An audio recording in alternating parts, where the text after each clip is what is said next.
अभी गाइडलाइंस ऐसी है कि अपने मैक्सिमम तो अपन ने दुकानें खोल दी थी, बस कपड़ा जूते का था तो उसमें भी अपन ने टाइम देके खोला है। बट उसमें एक हमने शर्त ऐसी डाली है, जो पहले की जो शर्त थी वो तो सब शर्त रहेगी कि 5 से ज़्यादा लोग नहीं चाहिए, गर्दी होगी तो हम फाइन करेंगे। इसमें यह है कि मेरे गाइडलाइन में हमने गवर्नमेंट ऑफ महाराष्ट्र की गाइडलाइंस के बाद ऐसे गाइडलाइंस निकाले हैं कि अगर उस दुकान में ज़्यादा गर्दी होती है तो हम वो पुनर्विचार हम उस पर करेंगे। जैसे कोई कपड़े की दुकान में या जूते की दुकान में मेरे गर्दी ज़्यादा दिखी तो मैं फिर से बंद करने की मैं सोच सकता हूँ।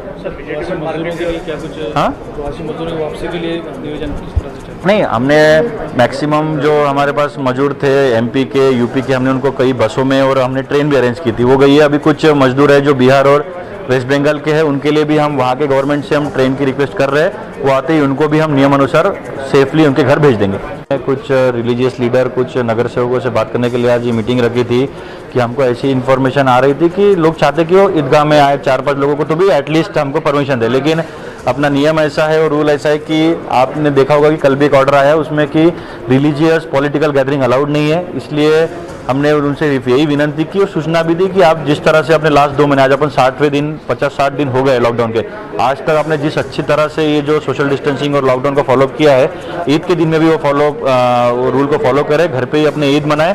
अगली ईद अगले साल हम बाहर अगली ईद अच्छे से मनाएंगे। एक बार कोरोना को हमको हराना है, ये हमारा अभी मुख्य ध्येय है। इसलिए और सब लोगों ने भी माना है कि वो ईद घर पे ही मनाएंगे। कंटेनमेंट जोन को लेकर भी बहुत से लोग जनरली गाइडलाइन ऐसा है कि पहला पेशेंट आने के बाद 28 दिन के बाद अपन वो कंटेनमेंट एरिया डिकंटेनमेंट करते हैं, तो हमारी उसी हिसाब से हमारा काम चालू है। भले अब डिकंटेनमेंट ना कर पाए, लेकिन हम वो कंटेनमेंट एरिया एडजस्ट करने का पावर कलेक्टर और कमिश्नर को दिया है। हम बैठेंगे और हम उस हिसाब से हम सोचेंगे, क्योंकि अभी वहाँ का सर्वे भी हो चुका है। अभी वहाँ के 90 और 100 सैंपल लेके सब निगेटिव है, तो अभी हमारा सर्वे भी कंप्लीट हो चुका है, तो अभी हम उस पर हम विचार करेंगे।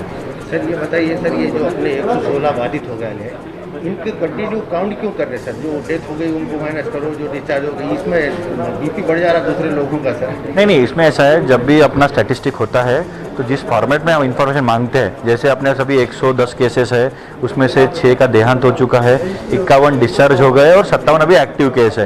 तो इसलिए अभी हम जो प्रेस नोट हम देते हैं उसमें हम ऐसा ही देते हैं। पहले तक ये था कि डिस्चार्ज नहीं हुए थे इसलिए केसेस था, तो मेरे पास हमारे जिले में एक्टिव केसेस 57 ही है, बाकी डिस्चार्ज हो चुके हैं।